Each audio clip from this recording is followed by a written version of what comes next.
Well, welcome back to Sixes and Sevens with your favourite duo, myself, Todd Carney, and my great mate, Mitchell Pearce. It's been a busy week for us so far. Spent some day in Sydney yesterday doing some filming at Reboot, and it's crazy how funny and small this world is. As we spoke about on the podcast on Monday about being in the spotted column, and our great mate Buzz giving us a bit of stick about it. We sort of went back at him. Probably not the best bloke to go back at, but hey, it's all a bit of fun and banter. And it was funny in Sydney yesterday at Allianz Stadium. We'd done some filming for our small offside business called Reboot Mindset Coaching, Mitch will go into. But we've been welcomed at the gates to get through there. And it was Buzz's lovely daughter. And it probably killed the mood a little bit because we sent a little photo to him with myself and Mitch with his daughter. So it was a bit of a laugh. So, hey, Buzz, hope you're well, mate. How good was that, Toddy, honestly? It was crazy because when I first looked, because I've met her before through Buzz, I think it was, and or through the NRL, and so yeah, I'm pretty sure that's Buzz was Buzz's daughter that let us through. And then we obviously got the photo, and we confirmed later it was. So, yeah, it was all a bit of fun and a bit of laugh, but it was pretty funny. But it was a good day yesterday. I always love spending time with you and getting to do some stuff with you. But yesterday is a pretty important one for us and something that we've been working on for a little bit now. If you want to fill the viewers in what Reboot is and how it first all come about, because obviously you brought me into it, and it's been sort of front and center for us for the last few months, and it's starting to build a fair bit of traction. Yeah, obviously Reboot for us is it's just a platform that we've come up with, me and Toddy, and a counsellor, potentially another guy is going to come into the business with us as well. But Reboot's, it's a 7-step program, a counselling psychological program, identifying, refocus, engage, build, overcome, optimise and thrive. Basically, the program we're setting up, part of the program is an online tribe, an online community for all types of blokes from all walks of life to reboot their life. And we use those that Reboot program, those 7 steps. Each letter has its meaning as you go through the steps of basically identifying where things aren't going well for you, and then coming out the other side, hopefully a better person. So that's a quick summary of the program, but we're really excited, aren't we, brother? And we're obviously only early days in it. It's going to take time, but we've got an exciting launch or soft launch on the March 15th, eh, brother? Yeah, on the 15th of March down at Reborn Fitness in Cronulla with Travis Young, and we're collabing with Trent Merrin and Zach Lomax. They've got their Freeze Yourself business, the Ice Bar, so that'll be a good event. Going there to share a bit of our stories. I know you jumped on Trav's podcast this morning, but as we say, we've changed a fair bit of our lives, and that's probably the main focus around Reboot. And hopefully we can our stories will be able to share on that day. Will sort of maybe resonate with some people that they want to make a change themselves. And it's not always just about making positive changes or you going through a negative in life. It can be anything. It'll be a good day, and I'm really looking forward to seeing how Trent and Zach run their business. Obviously, Trent's got a story himself. He speaks really well about his mental health and things like that. So it's a really good bunch of blokes to be teaming up with. Talking on Zach Lomax, what about the Dacking last weekend? Do you reckon there's much in it, or do you reckon, I don't know, it gets a fair bit of publicity about things like that, and do you just sort of turn the page, or do you think that there's meaning or there's any malice behind it? So obviously 2 blokes having a bit of fun probably went the wrong way. Yeah, there's definitely no malice, so there's definitely no agenda or anything like that. Let's be honest, it was probably not the right time to do it, but who are we to throw stones? I can't say that I've dacked too many people in public, but made plenty of mistakes, so we're not going to sit here and act like the good police. But mate, let's be honest, it probably wasn't the most ideal timing with the way the game is now and in front of the cameras, but I'm sure some people would have got a laugh and others would have found it disrespectful, but mate, the game just always delivers, doesn't it? We are in a game that obviously there is all different audience and different viewers, and some would have a laugh about it and some probably take offense to it. So, yeah, we move on from that. And I guess there's some sad news, or little bits of sad news come out of South today. Obviously, Latrell Mitchell has come up with a hamstring strain. Not sure how bad it is. And then there's reports that Cameron Murray's ruptured his Achilles tendon. I ruptured my Achilles tendon in 2012, and if it's still the same process, he'll miss probably the whole season. It's a big injury to come back from. It's a massive loss for South. One, because he's their leader, he's their best forward, and they're probably lacking that middle leader. They lost Damien Cook in the off season, which was one of his joint captains at one point. So they'll lose that in the middle, but then obviously what he does in the field too, but then away from it. And then if Latrell's injured, like they're saying, he's not sure how long it will be. But it's a big loss going in the Charity Shield this weekend, or when the Charity Shield's on. But also what they'll miss at the start of the season too, because there's obviously reports about Cody being injured also. So they're going to, well, you assume that they'll struggle early. So it's not a great start for the South Sydney Rabbitohs. It's horrible news, isn't it? Like, obviously, for first and foremost for Cam Murray and how horrible he must be feeling, and obviously secondly for his teammates, but even just a footy fan. And I got the luxury to play with Cam Murray in my last Origin game, and he's just one of those guys that everyone respects, right, from fans to players. So, mate, thoughts with you, mate. It must be a horrible feeling, especially being the leader of that club and all the expectation this year. So there's not much else you can say, but good luck with your recovery. But from a South point of view, you just touched on Latrell out for a few weeks potentially with a hammy, and then Cody Walker in doubt with some aging legs there too. It's not good signs early, is it? They've obviously got the master coach there this year that's going to give them, you'd think, a lot of influence, a lot of guidance, and more success. But you're only as good as the troops you got on the field, and it's not a good start. Yeah, that's right. The frustrating thing about any sport or anything where you've got to use your body at 100% to go out there and compete. For Latrell, like we've spoken about a few times here on our show, is that he's really worked hard this offseason. You can see it in his body shape, the way he looks. He looks super fit, and to having an unfortunate event to hurt his hamstring again, like you just never know. And what are they saying, Toddy? I'm only just from the low reports. Grade or?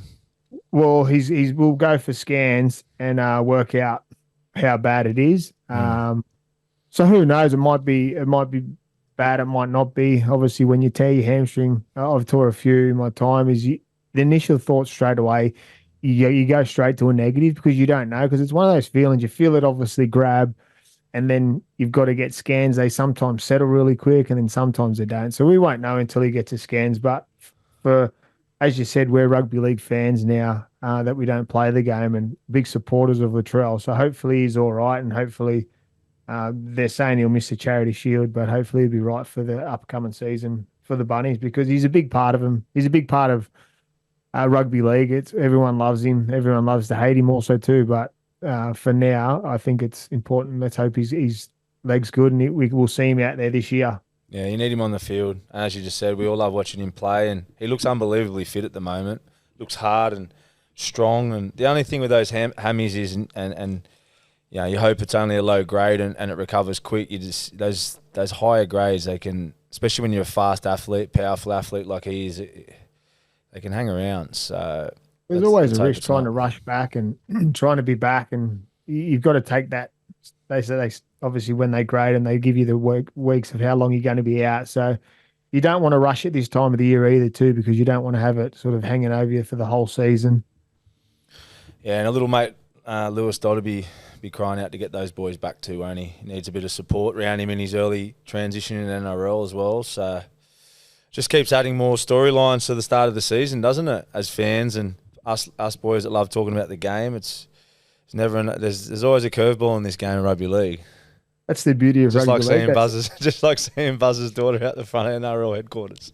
That's right. They always say that the rugby league is like a roller coaster that should be at a theme park or something with just the big NRL sign, with the up and down roller coaster. But that's the game we love, and that's why we can talk about so much.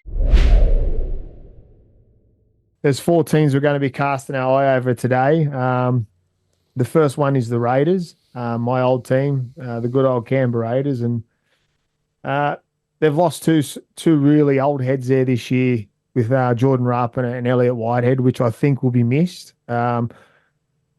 Definitely missed on the field, but then also off it. Ricky drives a strong leadership group down there, and to lose those two guys over the last few years, they've lost Jared Coker, Jack White, and now Whitehead and Rapana. They've brought in some players. Obviously, Matty Nicholson from Warrington, but he's obviously not an old head. They've brought in because he's an outstanding player.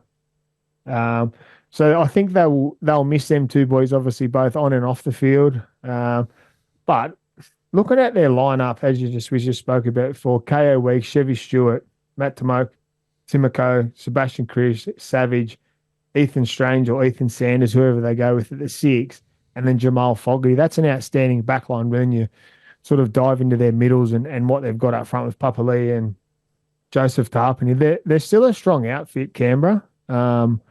It's just the interesting one is how they go with the halves. There's always a question mark who will play six. I like Ethan Strange. I think he's a runner. We always speak about the dynamics of the six. Jamal's a leader, and sort of he'll have his work cut out to do on the field and off the field too. Sort of with the leadership, obviously being an older head there now. Where do you see it for Canberra? How do you think they'll play, and what's your thoughts of their season? Like we've sort of spoken things about Canberra, they're always up and down. I think they won't have that up and down this year. I think they'll be consistent, but I just sort of see where your opinion is and what you think of them. Just before I start, when you just said you don't think they'll be inconsistent, why is that? Well, I just think because they've got some players there that've been around Ricky for a little bit now, and the guy I mentioned straight away is Jamal Fogarty. He's had some time down there. He's now becoming a leader. He's steering the ship, where before they've had Jack White around him, they've had Rapana and players like that. But now when you sort of lose older players, the game becomes yours. So he's now the oldest head in that back line, where before he's had some players probably more dominant than him, where now he's the dominant leader there. He's the oldest there of that back line. If you look at their back line, they're very young. But then you look at their forward pack. What I like, where I think their inconsistency will go out, is with their forward pack. I think they'll not out muscle teams, but they'll stay in the game. Where before I felt Canberra would always sort of have lapses, where now I think they've got a nice mix of what they've got. And I think if Jamal Fogarty can steer the ship around, which the way he plays he does, I think Canberra can find some consistency. Make Canberra a fortress down there at home. What are your thoughts? Obviously, you've got an opinion on it. Yeah, for me, I think they're still going to be inconsistent this year, Canberra. I know you spoke about the younger legs, and I do agree. I think they've got a really good young crew coming through. I said it last year when we were doing Triple M. I think they've got the best young outside backs in the game. Savage, Timoko, I love as a player. Obviously, Weeks at the back, Chevy Stewart.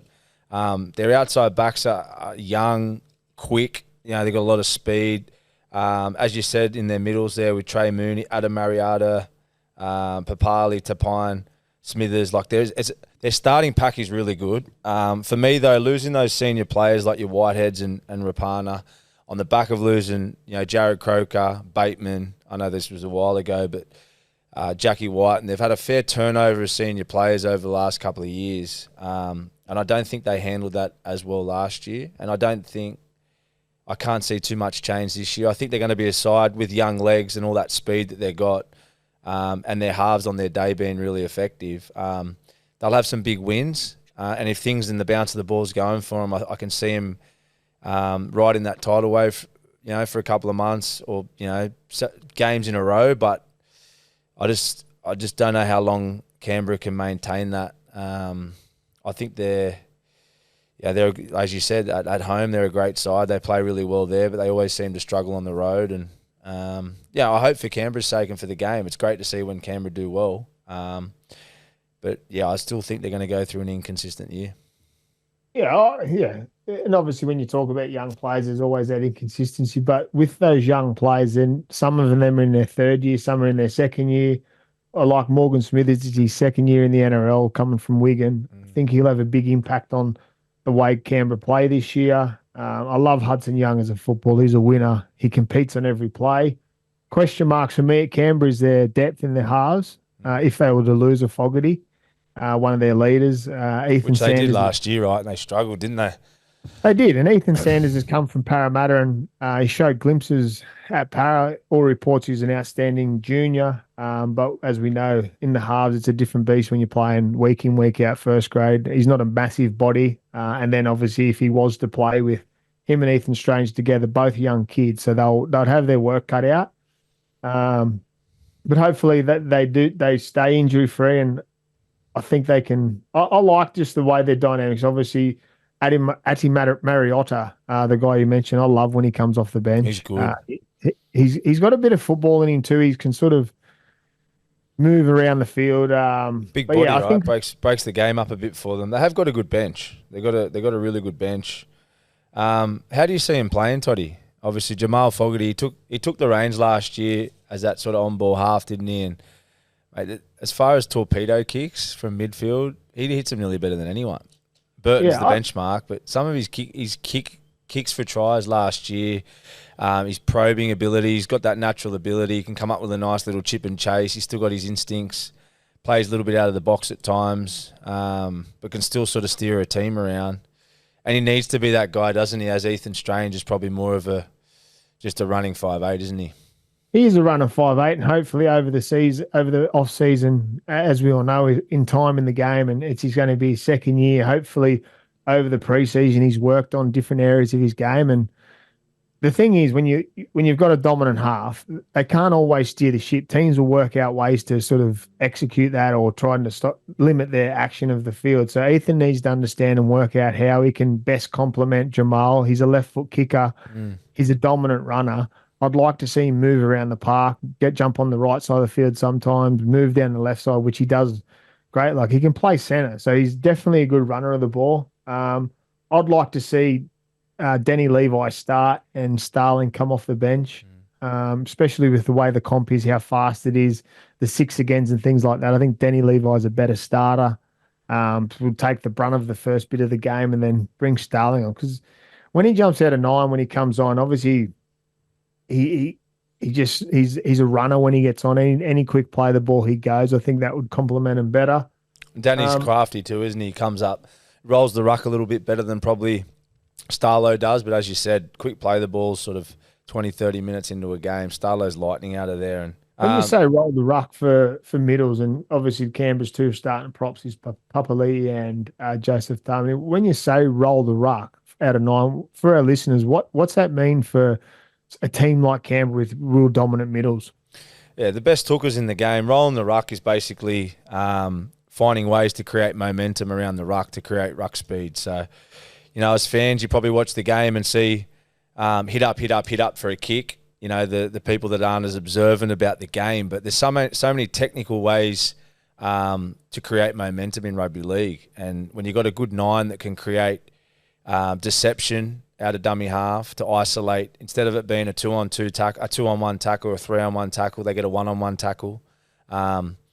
Robbie Farah, you talk about some of the best hookers to do that. Obviously, Cameron Smith, Robbie Farah, Danny Badiris.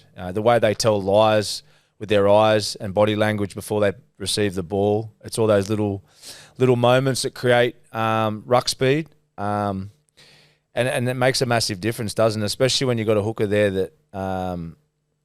that can also run off the back of that.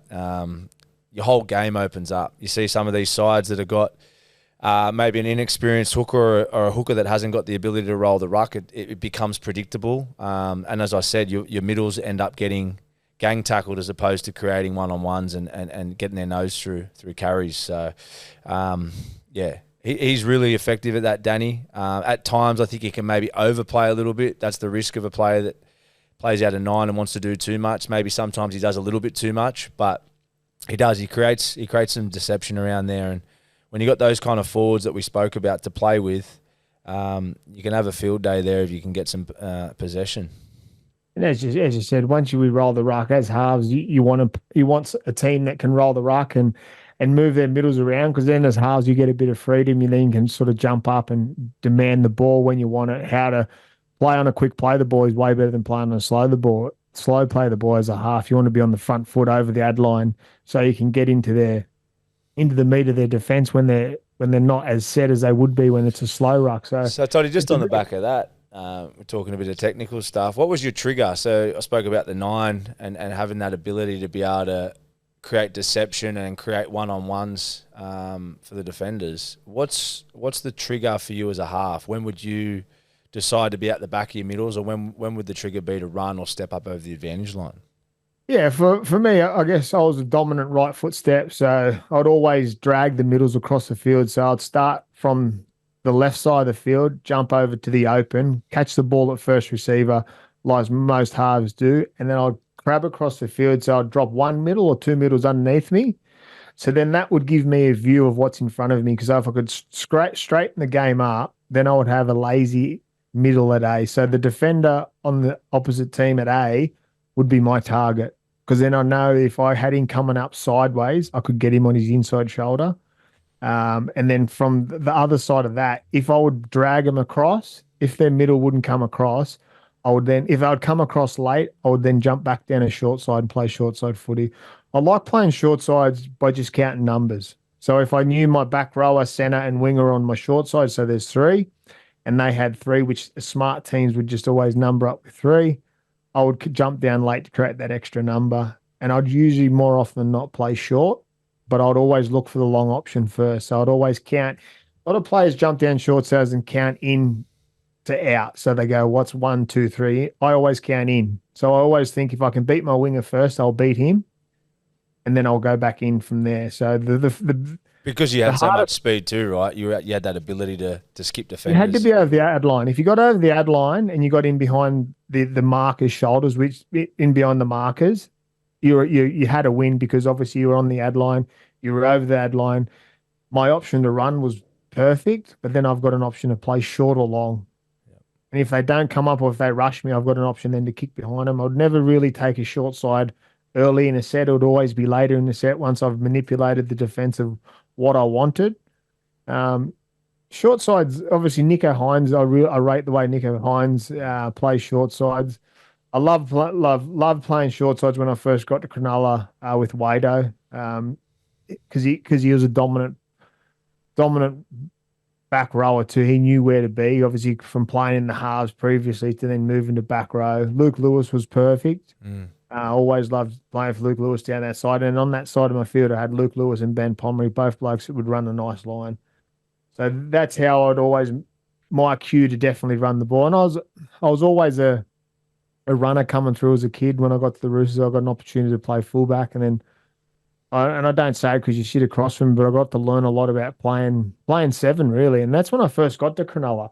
They wanted me to 7. And while I thought I would be capable of doing it, it took me some time. Interesting, brother. Loved it. Yes. Sixes and Sevens is brought to you by Property 360. At Property 360, the passionate team of property investment experts spend countless hours researching market trends and data to find the very best deals for their clients. They provide a comprehensive property acquisition service, assisting investors with privileged insights and delivering measurable results. Partnering with Property 360 means having a dedicated advisor by your side, guiding you through each step of your property investment journey. Head to property360.com.au to find out more. The one team that we are touching on next, which is a team that does roll the ruck really well, is obviously from their big middles and their great 9, Harry Grant, is the Melbourne Storm. A team that went so close last year to beat the Panthers. That just a superstar team beat them on the day. This team, I have Storm. I have them tipped as my winners this year. I think they're the team to beat. They haven't lost many players over the offseason. They've signed Stefano Ikamanu from the West Tigers, which is a massive signing. They've lost Christian Walsh through retirement. Round 1, they'll be missing Big Nelson through suspension, obviously from the finals last year. How many weeks did he get? Nelson again, he got. Well, he'll miss round 1. Just one game. So he'll be back he'll be back for round 2. But I think the inclusion of Stefano Ikamanu, I haven't seen much of their trials, but I think he'll add a massive push up the middle. And that's what I said. Harry Grant's the best out of playing out of 9, rolling a ruck and playing on quick play the balls, and he'll give him that. But obviously the big one for me, and we always speak a lot about our sixes and sevens is Cameron Munster. He's had a fresh off season. He's not hampered by his hip injury. Where last year he struggled with that injury, come in underdone a few times, still performed really well. They end up making a grand final, but just listening to Pappenhausen, Hughes, Munster, and Harry Grant firing, it's a dangerous team. You Mate, talk about the dangerous three down there. They've even actually the boys have got a podcast. So I'll give them a shout out. 167 or 671, however it goes. But yeah, they're doing big things down there too. let's link up, boys. We need to learn off you. They're the modern day, but honestly, as you just said, they're my favourites for the comp as well. Said that the other week. I think they've obviously just been proven year after year after year, but fell short in the grand final last year. Probably the form team for most of the season, even though Penrith got the job done. A fit Cameron Munster, another year again of improvement. Jerome Hughes, Harry Grant. He's just going to keep doing the same thing, and hopefully for the game and for Pappenhausen's sake, a clean year with injury. I can't see them getting beat. You just touched on their new recruits in the middle. Sofa Solomona, Tua Kamakamika, like they are massive, and they've just got such a good go forward, such a good system. It'll be the same old Melbourne again. Their defence will be steely. They'll play well at home and away, and I can see them evolving again. I think the last couple of years, the most impressive thing about Melbourne, and we speak about it a bit, like obviously the turnover of their immortal players that they had there for so long, and the style and identity that was built off the back of those guys specifically. You then get this new generation, which is obviously kudos to their recruitment officers to get them all at the right time. In Pappenhausen, Hughes, obviously Cam Munster was there, and then Harry Grant as that replacement for Smithy. But it's the style that they changed, the way they played. There's an argument to say that they almost play ad-lib, advantage line footy almost better than the greats that were before them, and that's a huge call. But I remember saying it last year in commentary that it's hard to argue the point that when there's a quick play of the ball, the four of them combined probably better than the greats before them and anyone else in the game. They've got the ability to play all different trick plays. They can play from anywhere on the field, but as soon as there's a quick play of the ball, especially Jerome Hughes and Munster, they are so good at just over the advantage line footy and then the rest of the team reacting to them. It's such a pleasure to watch, and it's such a hard skill. It might look easy for some fans watching. It just looks simple, but to have the ability to be able to play structure, to play that long game, to build your game off kicking game and defence, but then also to be able to react in small moments and do it all together and have that instinct and chemistry together, it's pretty impressive. I love watching them play, and I want to give Josh King a mention too. I played with Kingy at Newcastle. Always been a really talented player, but as most players do, they go to Melbourne, not only find themselves as men, but also as players. And he's turned into one of the, I think, by all reports, I'm watching him on TV interviews in the circle. He's a real leader up there. I'm not sure if he's in the leadership group, but he seems like one of the leaders up there. And he's played such good footy for them, especially last year. So. And the other man for me is Sua Fa'alogo. How good's he to watch? If he was at any other NRL team, he's a starting player. But he's one of those other guys that you bring him in off the bench late in the game, and he's nearly untouchable. So Melbourne favourites for me. Yeah, definitely the favourites for me. When you talk about that dynamic, Mitch, when you're spoken about Harry Grant, Munster, Hughes, and Pappenhausen, how does it work? Like, who's the calm head? Who's the influence? Because we know Hughes wasn't a half coming through. He was a fullback. So he's obviously learnt to play that. Munster's a lot of ad-lib footy. But who do you reckon the calming influence is, and how does the dynamic work? Because if this was in other teams, we talk about teams that they need a leader and a controlling half, and then it's sort of the running 5'8". Who do you reckon takes the reins when it all goes away? Is it from the ruck from Harry Grant? Does he slow it up, or is it their middle start to dominate again and they can play off the back of that again, or are they always on the front foot? The way I see it, and the way I perceive it, it would work. I think Harry Grant does have a fair bit of control there out of 9, but for me, it's Jerome Hughes. He's the dictator. He's the organizer. He's the calm head. He's that long game mentality for them. And when we say long game in rugby league jargon, for fans listening, long game is is picturing the bigger picture of a game situation. It's not playing in the moment and coming up with whatever you see in that present moment. It's playing in 10-minute periods, working out where your kick finish is, building pressure basically. And you always need one guy in your spine to be that guy, to build pressure. The best teams do it better than anyone. Jerome Hughes, for me, is that guy, and I think he's the architect of all their attack. Cam Munster's at his best when he plays ad-lib. There's no doubt he can play that long game as well. He's an experienced half, and he knows when to kick the corners and build pressure. But Cam Munster's his best when he's playing ad-lib, and Jerome Hughes definitely frees him up. Pappenhausen's he's a typical fullback. He plays with energy and support play, but I think giving him a compliment just before and talking about the ability to play those little moments, you see sometimes in the game for, probably to be honest, Jerome Hughes and Nathan Cleary are the only halves that can really play that long game consistently and have full control, but then also pick their little moments and have the ability to run themselves and read the ruck and switch out of the game manager mode to the selfish little moments or selfless little moments for the team, however you want to put it. But he gets all the compliments now, Jerome Hughes, but he deserves even more than he gets. He's a reigning Dally M player, but he's so good. Yeah, I think he's one of the best at sticking to the plan, kicking to the corners, putting that bomb up. He's always leads the chase, but he always just sticks at it. He doesn't go away from it, doesn't try and kick a different kick to try and create something different. He always just sticks to that one where he puts it in the corner, bunkers the left winger down that corner and gives the kick chase the best opportunity to get down there. So, yeah, I'm with you that Hughes is there. Big one for me I love is Jake Howarth. He's took his time. He's come through the Melbourne system. He's been down and at the sunny coast, the Falcons for a while, but he's now got his opportunity. He was a back rower.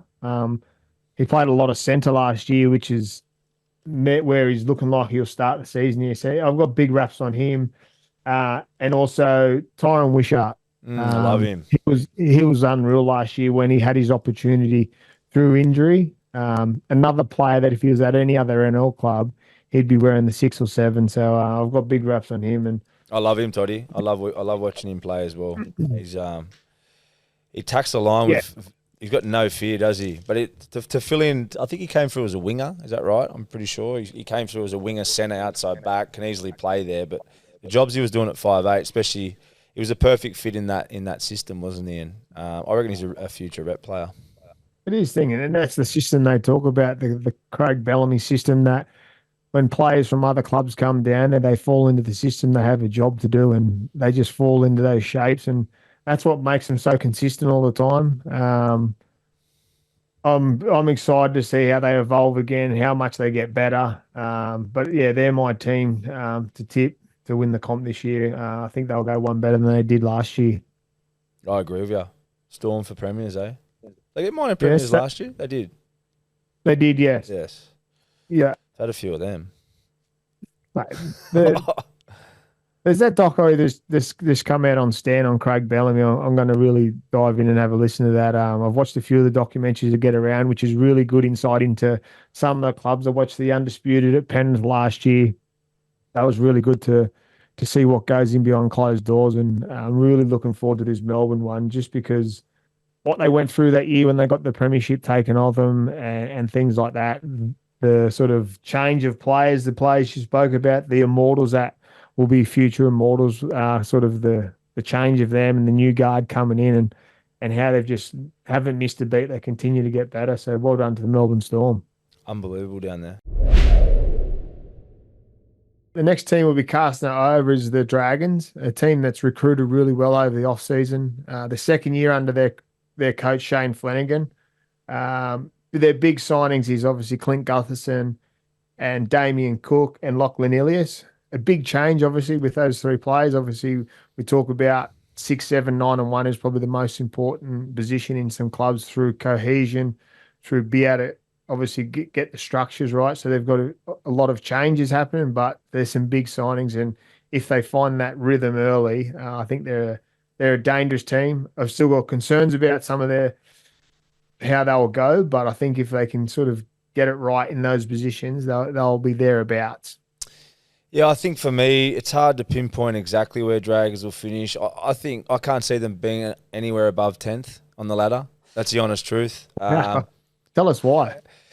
I just think losing Ben Hunt's going to be a bigger issue than they imagined. It's funny when probably as fans of the Dragons, they expected a lot over the last few years. Benny Hunt was the high-paid player, and he sort of copped a lot of criticism, but he was awesome for them, Benny Hunt. And if you watch back on a lot of the stuff he did, especially in their games last year where they sort of had an improved season, I thought, under Flano when he took over, especially around defence, Benny Hunt had some big games. And he was their go-to guy. He was their leader.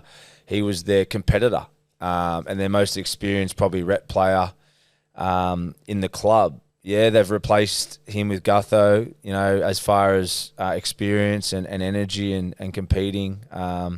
They've picked up Cookie as well, who's a seasoned rep player himself. So they're going to get some benefit there, no doubt. I can see him playing some really good footy. But losing Benny Hunt, as much as I'm a fan of Kyle Flanagan and Ilias, and I think they're really good young players, how they handle week-to-week arm wrestles and the pressure, where they're at in their career is yet to be seen. And look, I'm hooting for them. I want to see them do well. I think they're really, really, really good young halves, and we're all behind the halves always. But I'm just a bit worried about the Dragons and where they find consistency. The positives for sure. Valentine Holmes there. I just touched on Gutho and obviously Cookie though. I was at the trial game the other night against the Roosters in that first half when they had their full side on. Roosters were underdone with a bit of inexperience, but they did look good early. And Kyle, as I said in the last show, I was really happy for him. He played really well. I just think, there's different scenarios and different games, and playing these top 8 sides when you need to come up with that little bit of X factor. Ben Hunt was that man for them. I'm just curious where that'll come from this year. Yeah, well, it is. It's one of those things when you lose a player, you like to bring someone in that's very similar to him or played similar ways. And you can't replace Ben Hunt straight away. It's going to take time. And I think what you're trying to say is that they'll miss that, what he done around the field. He was a game manager. While he didn't deliver a premiership or finals footy for him like they wanted him to do, but he done the small things. He got them through games that they probably wouldn't have got through if he wasn't there. And that's what we'll probably notice. You won't know it now, but you'll notice it throughout the year that the things that Ben Hunt done that these two halves probably can't do yet. I'm not saying they won't be able to do it. The things that he does because he's been around the game for so long. Yeah, it comes with experience, doesn't it? It does. And obviously when you bring in Gutho, he'll do different things than that Sloan will do. Completely different players, but Gutho is obviously will drive those standards of the 1%ers, the training staff. Being in position, the defensive things that Gutho will change for Dragons will be massive. Cookie, obviously, he loves on that front foot footy. Will they get that front foot footy there? Will they get enough quick play the balls for Cookie to play his best game? We know when Cookie plays his best, he's getting out and running the ball. He lost his origin jumper probably because he didn't do enough of that. So there's always question marks for everyone, and that's what the thing is. And we won't know until there's some more footy played. The big one for me is obviously the centers, Valentine Holmes and Moses Sully.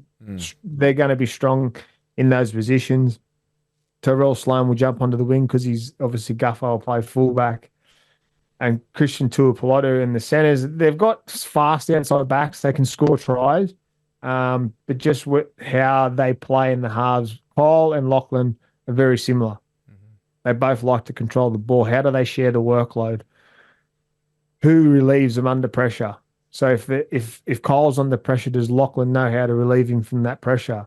Does he have the skill, not the skill, but the enough game time in the NRL to be able to do that? Or if they both get pressured, who's going to relieve them of that pressure through kicking, through setting up tries or setting up play? Like, what if they both don't live up to the hype they're meant to? What's their depth like at the club if they've both been pushed straight in there? So it's an interesting one for me. I want to see how steely they are in defence. Obviously, Flano drives defence. He's the leader. He's got that attitude of being a winner and a mongrel. He likes to instill toughness. So hopefully they'll get more of that. They showed glimpses of it last year. You So it'd saw be that interesting. last year, didn't we? Like Flano's influence in his first year, and you've had him as a coach, so you can probably speak more about that. But I definitely noticed a massive difference with Flanagan's dogged attitude as a coach. I think they phased out. They were the last three games going into the finals last year. They were in the fight. There was an opportunity or a gap in the table for them to make the 8. They obviously slipped away, but the back end of the competition, they actually started really finding a bit of groove in their defence, and you could see Flano's starting to get his touch on the team. There's no doubt he did this at Cronulla. He's got that positive effect on the middles. He demands effort areas. So I can definitely notice that improving again this year. Just touching on their halves, Toddy, and we spoke about the pressure that's going to be mounted on Ilias and Flanagan. And I'm never one for left and right halves, but you look at the spine that they got there. I'd love to see him play left and right from the middle of the field with the speed of Cookie. And you think about Origins and Cookie at his best. And the outside backs that they actually have with Gutho around the ruck. I'd love to just see him play a real power game. Getting Cookie, playing a lot off Cookie out of yardage and around the middle of the field. Let him get out and isolate defenders like we touched on before. Let him own that middle field. Gutho around there being busy and doing what he does and competing.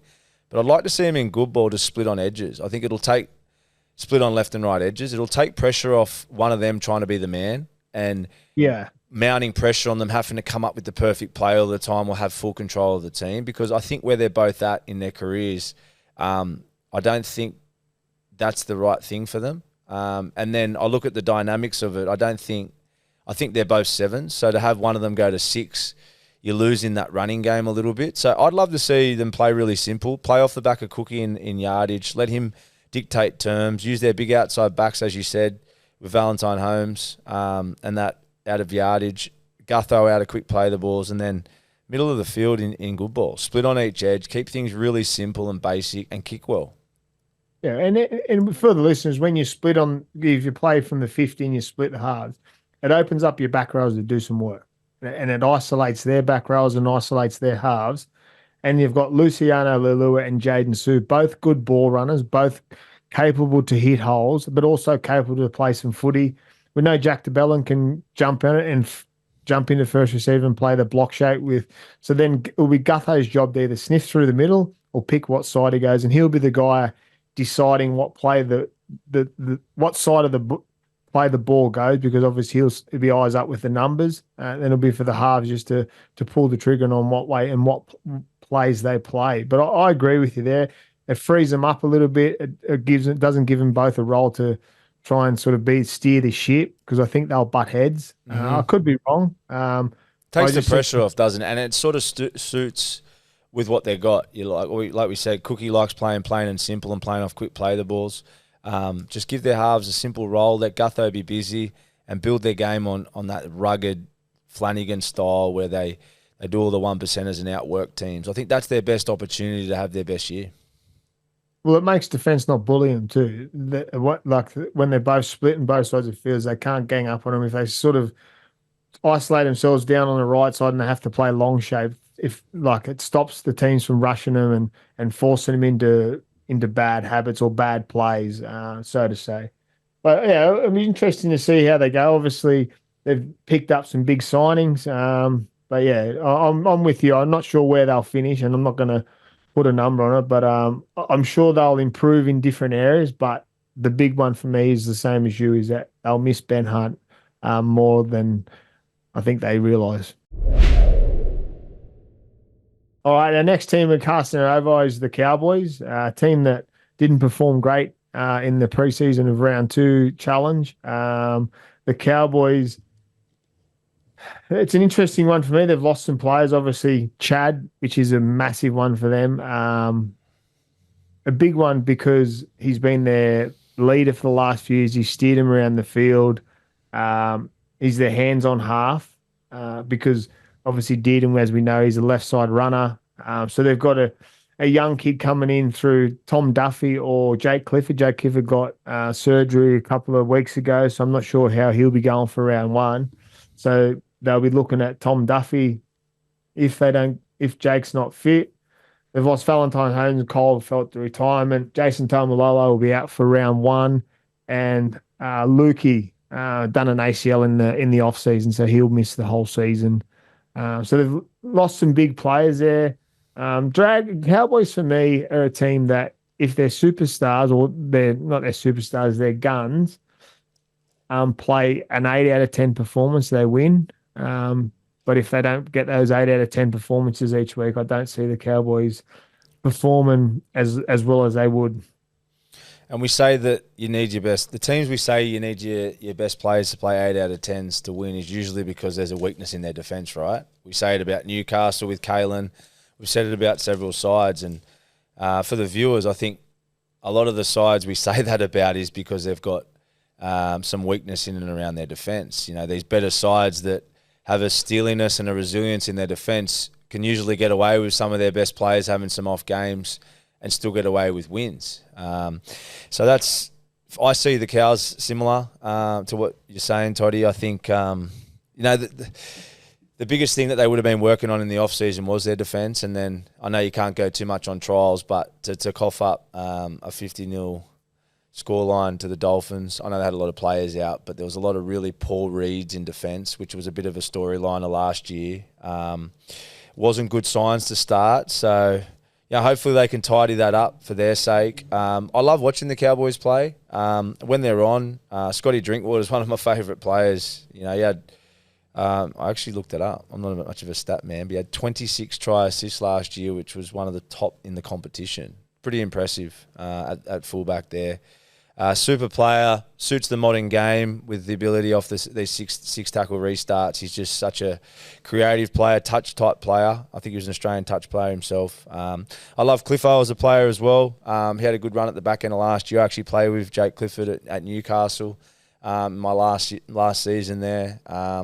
A confidence player, Jake, but when he's on, he's got all the ability in the world. Hopefully he can find some form this year, and obviously Tom Dearden's proven he's gonna do what he always does. I know we're talking off air around Tom Dearden with the situation that their team's in this year, losing Townsend, Chad Townsend, even though he missed the last few rounds and sort of got pushed back. His leadership and guidance in that group, I'm sure his teammates would have appreciated, and the leadership that he would have added in video sessions. I think Tom Dearden needs to be that guy this year for them. He's obviously more of a natural runner, so it's maybe a bit difficult for him coming out of his shell a little bit and taking that extra responsibility. But I think for his own game and for the team, he needs to just push himself that little bit, which will only help his own game. But yeah, look, they've got a good roster, Cows, but I think it'll come down to the way that we just said they defend this year and how they handle away trips and the roller coaster of every season. Yeah, and that's when we do touch on and we say about the players that need to stand up and have those 8 out of 10 performances. And you mentioned a few of them, Drinkwater, Dearden and stuff. And you need them players to do that to score the points because of the points that they usually leak. I'm looking forward to seeing how Dearden's confidence is after the back end of this year. He played for Australia. He played all the games at 6 with Mitchell Moses. He would have learnt so much about playing for Australia. Obviously, they didn't lose a game, so he'll build confidence and more confidence. And he looks like a confident kid when he plays. And as you said, hopefully he's learned a little bit more about that structure of sort of relieving the half, because if they don't go for Cliff and they go for young Tom Duffy, he's new to the NRL, so he'll have those sort of dips in the way he plays. I love Reece Robinson, the 9. You're going to miss him, aren't they? Great pick They up for will the miss him. Roosters. Yeah, off to the Roosters. I like their back row. If John Bateman's on, he terrorises other back rows. He works hard. Jeremiah Nanai is a massive threat, kick threat, obviously good ball runner. It's hard to handle. And they're 13, Ruben Cotter. I love him. He's a bull terror. So their forwards work hard. You look at their pack, they've got players that work hard, and then they've got guys that come off the bench. They will get Tomalolo back from injury. But yeah, there's always big question marks at Cowboys and how they'll perform. So yeah, there's probably a bigger question mark than most for me. Yeah, I think they'll if they can find some form and confidence, and Jake Clifford can keep developing, and really own that role. He's been in first grade for a few years now, and I love the kid. He's a real good fella. So if he can find some form and guide the group around, they've got the potential to be in the top 8 for sure. It's just it's that defense, isn't it? Yeah, with Cliffo, like you've played with him, I played with him when I was up at the Northern Pride, and I've got massive raps on him. He's a big kid. He's got a big body. He's got a massive boot, big Massive. right foot, can slap up a big torpedo, but he's got a neat kicking game. Great goal kicker too. Like they've got to persist with him. Do you think they've got to let him find his groove? Sort of not be happy with him making mistakes, but sort of having those dips in performance. Like I think they need to stick with him, give him that confidence because when he goes back to those grades or when he was over in the Super League playing for Hull FC, he was a dominant player there. So I think if they can give him that, I'd like to see Dearden jump off the left side of the field and sort of filter over the right side and give the defense a different dynamic to look at and sort of change the way he plays a little bit and just not hold left side. But yeah, hopefully for Cliffo, he's injury free and gets a fair bit of footy this year. Yeah, well, they got, as you just said there, they got such a good little dynamics to work with, and they got probably one of the smartest attacking brains in their head coach. From all reports, Todd Payton as a player, I'm not sure if you played with him at Canberra when he was. No, I played against him. He was at Tigers. Tigers, yeah, we played against him. Yeah, yeah. Didn't we? But he was there before you at Canberra, wasn't he? But from all reports, as an attacking coach as well, obviously he's a head coach, but as an attacking coach, he's extremely intelligent. And if you're working with that crew, you know, Scotty Drinkwater is a fullback, but he can easily play as a 5'8". Tom Dearden, the runner, but we're obviously encouraging him to, from our point of view, he's getting that little bit more involved, which he naturally will. But if they can get the dynamics right, and Cliff's just as comfortable at 6 as he is at 7, he's got a great running game. If they can get that dynamics right, together, they've got a lethal combination there. So how they use them, and like you just said, that'll only come off consistency and getting game time, which is probably with Chad there, rightly so. That's held Cliffo back a little bit. So let's see how he goes this year. I'm sure he'll do well with some consistent games. And as we said, I'll say it again, if they can get their D right and play well on the road, I'm sure their halves with consistency will find a good little combination. I'm excited to watch them play because they all come up with some great moments individually. Sixes and Sevens is brought to you by Good Day Daily Multivitamins. If you're looking to take your health a little more seriously and are not quite sure where to start, Good Day is a simple and effective way to get yourself essential vitamins and minerals. Packed with over 60 health benefits and 100% of your B vitamins, it's the easiest way to feel good fast. With a delicious passion fruit taste, just pour one sachet into water and you're good to go. Head to begoodhealth.com.au and use the code HALVES for 10% off your order. It's the least you can do. Woo! All right, well, we're going to move on to our next part of our little segment here that we have sort of introduced this week. And we've been getting a few reports from our viewers and some feedback on how things are going and stuff like that. And this one viewer, or listener, sorry, has thrown a question. He's a great mate of mine, Matt Tozer from Goulburn. He was the king of Goulburn. Now he's the king of Kira. He loves Kira Beach. He's always walking around, and he's a massive fan of rugby league. And he's a massive fan of yours and mine, Piercy. And he's got this question for you, Piercy. You prided yourself on defence. Were you one of the better? You were one of the better defending halves. Can you explain what it was? Your foundations? Is it the fitness, the technique, the attitude? The communication with your back rower and trust with your centres? Can you tell up and coming halves what they have to work on? Hey, Matty, thanks for listening and thanks for the question. Mate, it's a great question. What makes a good defender? Well, for me, I always enjoyed defence from a young age. I obviously valued it and knew that it was something that was important in our position. So I was grateful that I always enjoyed the contact. I suppose more than anything as a half, you need to relish in those little challenges and take it personal. So, yeah, I think that's first and foremost. You've got to be competitive and want to enjoy defending. Two things. It's part of your job. It's 50% of your job. 50% attack. The rest of the time you're defending and saving tries. So it's a really important thing as a halfback. And secondly, it's a way of earning respect, not only from your own teammates, but from the opposition. And the better you tackle, the less they run at you, and you start to intimidate oppositions, because it makes them have to come up with different options to break your line down. So for me, defending is something that's practiced, definitely, repetition, and a technique thing. You got to get your tackle right. Obviously, the game's constantly evolving in the way you tackle. I suppose when we were coming through, and Toddy could say the same thing, it was a lot more one-on-one tackles and up and under the ball. So growing up as a kid, I sort of worked hard on my technique and getting up and under bigger bodies. I was obviously a smaller kid, so I did a lot of work on that. But obviously, as the game's getting more and more into wrestle and group tackles, you sort of got to keep evolving. But all I could say is defence is a huge part of the game, and I think if you want to be a half that plays with longevity in the game, you've got to get your defence right, or you end up getting caught out. Very good. Well answered. All right, so we're going to go into that other segment of what we done last week, and it's the thing where I say someone's name, Piercy, or I'm going to get you to finish the sentence for me, okay? All right, mate. Cleary or Thurston, why? Mate, this is a hard one. This is such a hard one. The best... Can I say both? Say both.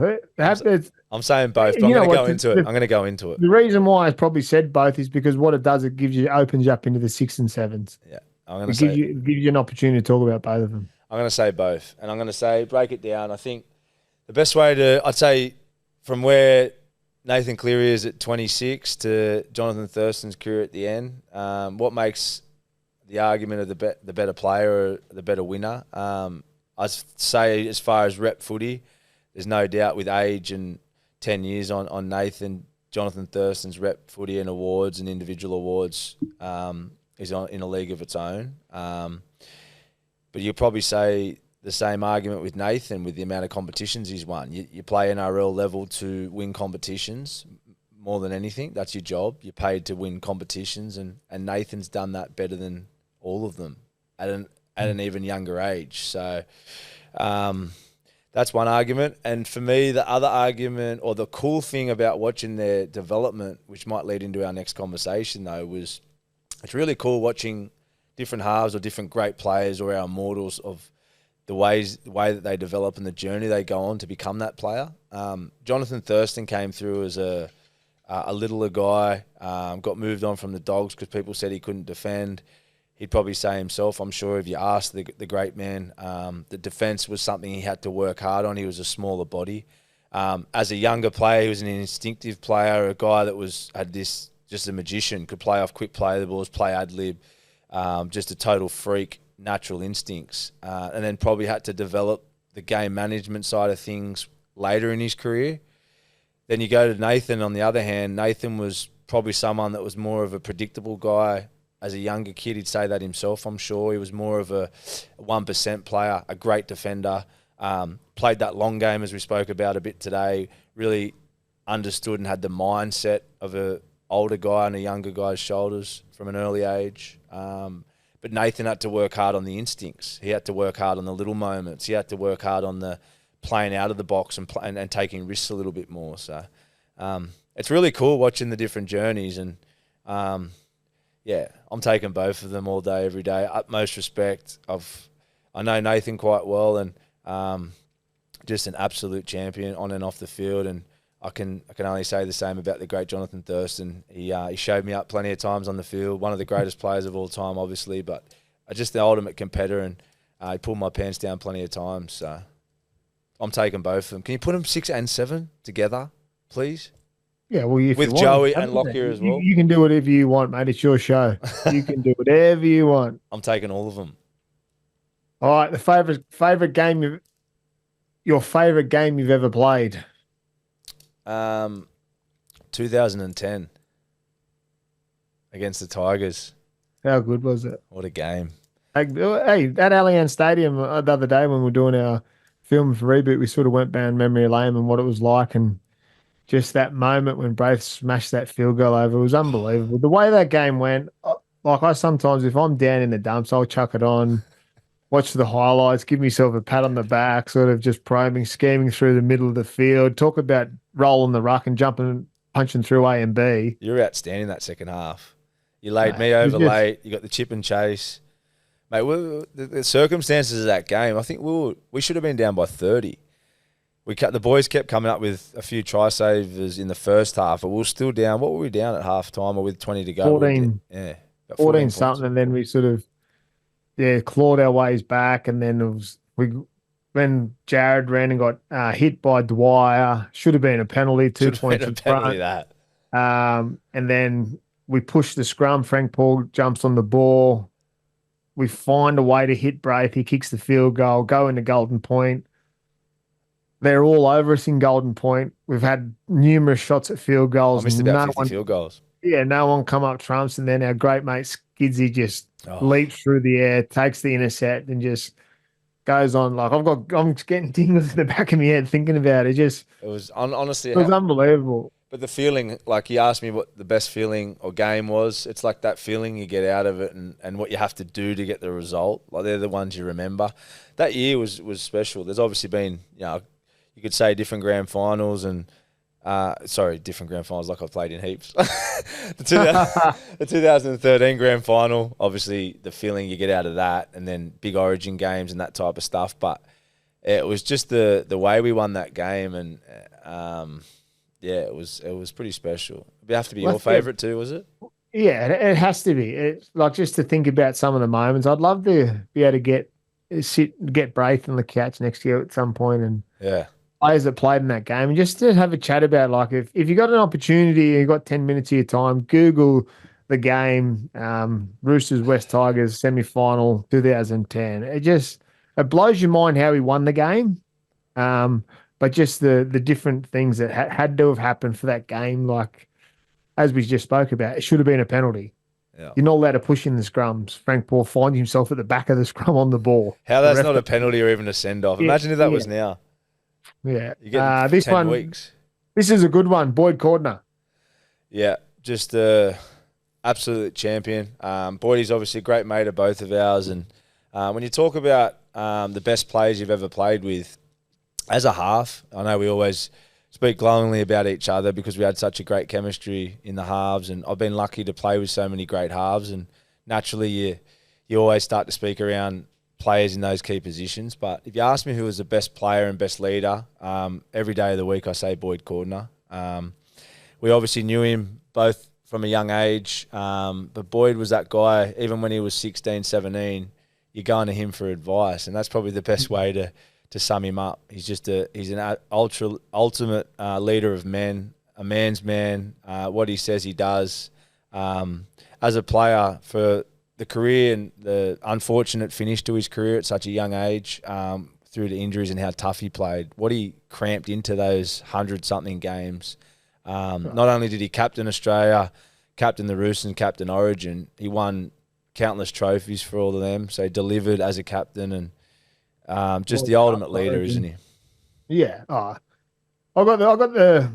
met, we both met Boyd when he was younger, so I'm a lot older than him, but I've had the beauty of living with Boyd, and just he's one of those people when you're around him, you feel safe, in no matter what environment you are. Like I've had some dark times when going through my own issues and stuff, but when Boyd's in the room or on the phone to you, you feel safe and you feel like you've got someone there backing you up all the time. Yep. I didn't play a lot of footy with Boyd, but watching him, when they say what a leader is, everyone thinks when you talk about a leader, it's someone that's pointing and barking orders. He led by example.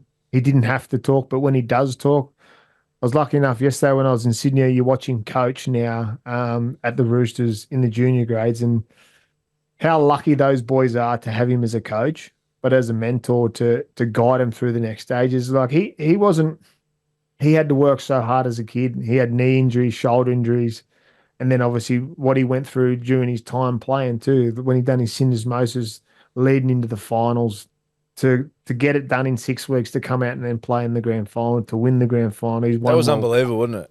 Like to go because in to go in to handle the pressure of a grand final without flinching, with no game fitness, and then to play the game he but did. then told, but he was told you won't play. You're not going to be fit enough in time, and that I know what Boyd's like. From when someone says he's not going to do something, he'll go and do it. But the big thing I take out of Boyd, and I love him to death. I feel safe every time I'm with him, even if it's just sitting there having dinner. You feel safe because he's next to you. Yeah, Because he's just that person that he makes you feel complete when he's around. absolute champion. Love your Boydie. Um, You're getting emotional, Advice brother. to I our like young it. sixes and seven and listeners. You're getting emotional, brother. I love that. I did a little bit, didn't I? But Yeah. hey, that's because that's what Boyd does. It's just he's one of those people that yeah. And I've got a few. We'll talk about these people later in our shows and more episodes like the in different dynamics of people because this is what we want to give back to other people. And at some point with our the six and seven podcast, we're going to do some interviews with players and things like that, and get deep and try and talk to players about. I'd love to sit side to side to Boyd with you and ask him then questions and watch how it would sort of come out from his point of view. Yeah. But the next one is advice to our young six and seven listeners. Yeah, 6 and 7 listeners. To be a really good halfback, I want to throw to you after this, Toddy, because you've got plenty of advice in that head. Obviously, what does it take to be a good 6 and 7? Like, I think the biggest thing for our position, more than anything, is curiosity and a love for the game, isn't it? I think any of the halves that we've had the privilege of playing with, or that had longevity in the game, are out and out footy nerds. You've got to love the game from a young age because the skill set that you have to develop to be a top shelf half, to play at all levels and play for a long time, it takes repetition and it takes curiosity to want to learn and investigate how to be better in the game. And I know we both speak about this a lot, but we were lucky that we fell in love with the game at a young age and had that desire and curiosity to want to keep getting better. So that leads you into what it takes to be a good half, and that is the all-round game. You need to be able to kick well, pass well. You need to have the temperament. You need to have the relationships with your teammates. Where the energy setters for the team in all situations, in wins and losses. You've got to have trust and relationship from your forwards and your teammates to follow you. But I think when you ask me that question, and it's hard to put in a short sentence, but I think the biggest way to put it to a young listener that's the up and coming rising halfback is to just have curiosity and fall in love with the game. Because if you don't, the game is hard and it's always evolving. And if you're not a footy nerd and you understand and you want to understand every way to get better, you get caught out. And I think another side to that, which sometimes goes unnoticed, is that defensive side of things and that competing. Whenever I picture the greatest halves that I always loved, Andrew Johns, Jonathan Thurston, you talk Nathan Cleary, the guys that I put up, Cooper Cronk, the guys I put up on the pedestal is Alfie Langer. I keep rattling them off; they keep coming in my head.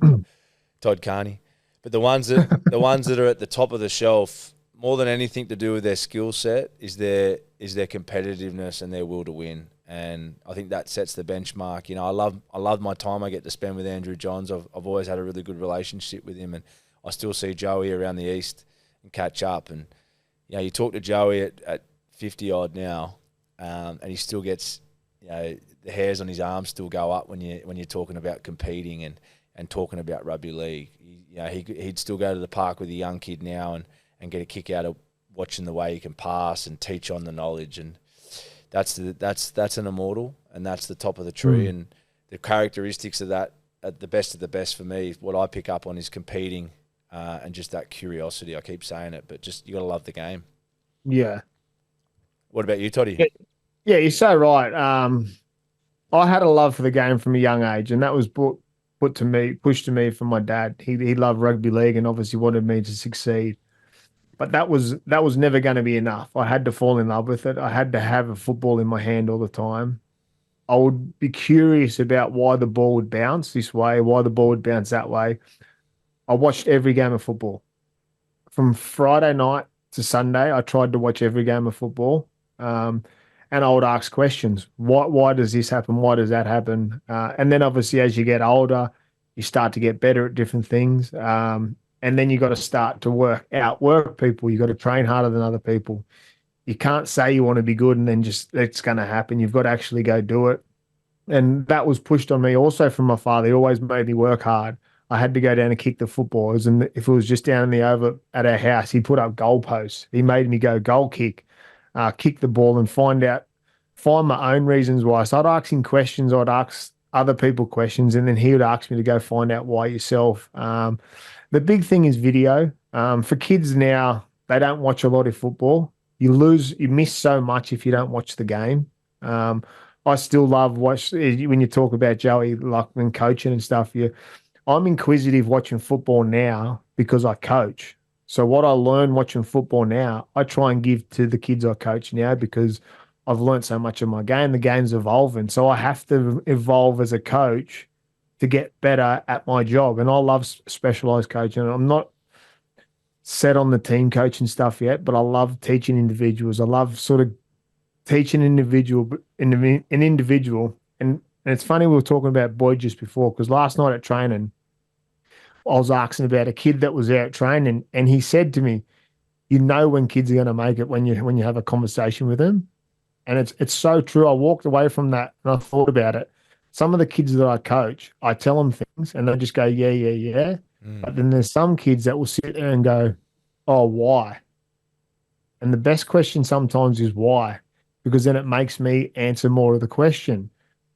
And if he says why again, you have to continue to talk about it. So I love what you say about you've got to be inquisitive, you've got to love the game, and you've just got to ask questions. Because if you don't ask questions, you don't get the answers. Yep. So for me, it's just you've got to outwork your best mate, and you've got to outwork the guy that's outworking you. And there's someone out there doing it. But yeah, I love how you say they've got to be in love with the game. All right, I'm going to finish on this one. And you say it a lot when we're around each other. Your best quote. Yeah, and it's a great question to lead into as well because it goes on the back of what you just said, and I love what you were just talking about. But my greatest quote and something that I feel success comes from is short-term sacrifice, long-term gain. It's a simple quote, but it's something that I think that everything good out of life comes off. Short-term sacrifice, long-term gain for me is getting yourself out of this moment and looking for short-term validation or a short fix now because it feels good, putting that in the back burner to get a reward later on. And I think as a sports person, sometimes you can take, especially players that have played for longevity, and I'm sure in all sports and all walks of life, businessmen, podcasters, I'm sure the Hello Sports boys have got that mentality, but anyone who can adopt a mentality of a short-term sacrifice for a long-term gain, you usually get what you're after in the long run. And something I was really grateful that I was instilled in that from my parents, especially my father as a young kid. I always saw his work ethic and his discipline and just being happy in the grind.